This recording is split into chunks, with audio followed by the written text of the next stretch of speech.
US President Donald Trump continues his tariff strategy during his second term. He is determined to resolve America's drug crisis and announced to impose 25% additional tariff on imports from Canada and Mexico and 10% additional tariff on imports from China, citing national security concerns related to unlawful migration and fentanyl flows. Abhishek G. Bhaya, an Indian expert from Istanbul, Turkey, will join me to discuss America's fentanyl crisis and his tariff strategy. Good morning, Abhishek. Today, let's talk about Americans' drug crisis and Donald Trump's tariff strategy. It is a widely known fact that U.S. fentanyl crisis is not the result of the trade relations with China, Mexico, or Canada. I think Donald Trump knows this also. So the question is, why does Donald Trump link these two unrelated issues and imposing tariffs on imports from many countries? Right. So first and foremost, thank you for having me, Joe Fujing. It's always a pleasure talking to you. As far as Donald Trump is concerned, he, like many other American politicians, they love to blame China for pretty much everything. And this is no different. He's trying to connect two completely unrelated issues, trade and the fentanyl crisis, by suggesting also that imposing even more tariffs on China will somehow solve America's drug problem. But that logic just doesn't hold up. First, let's be clear. I don't think, China is exporting illegal fentanyl to the US.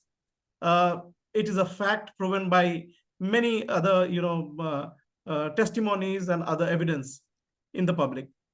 Back in 2019, China banned all fentanyl-related substances, going far beyond what international conventions required, making it perhaps the first country in the world to do so.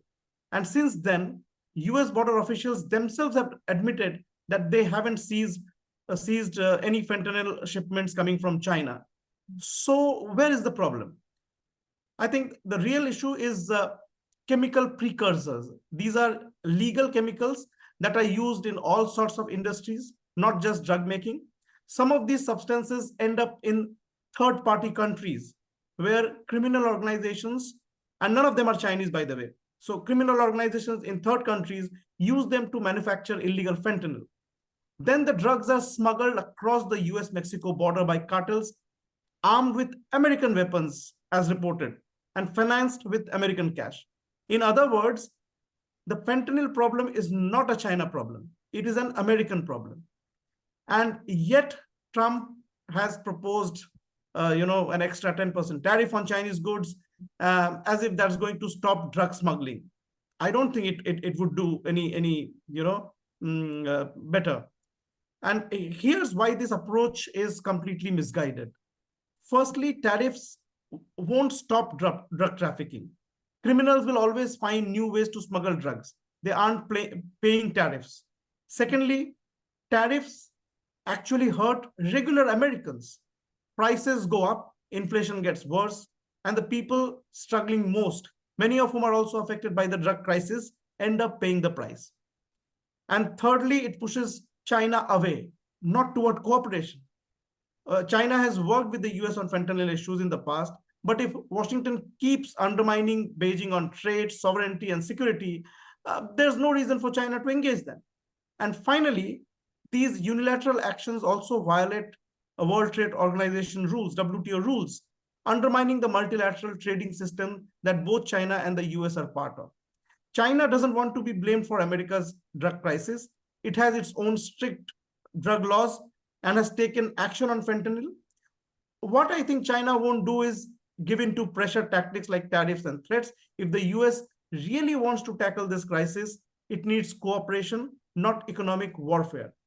And finally, to your question, why Trump keeps blaming China for the fentanyl crisis? Yeah.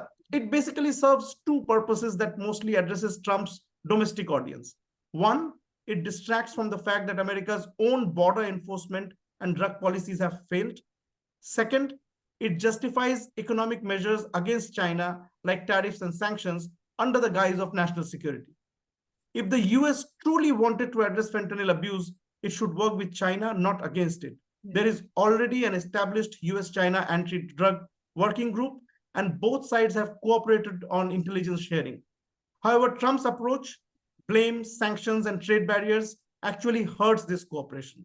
So at the end of the day, this narrative isn't about solving the fentanyl crisis.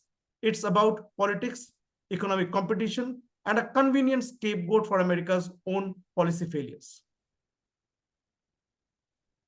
Okay, I totally agree with you. That is, only cooperate with China, with many other countries, can solve America's fentanyl crisis. And I also got a piece of statistics.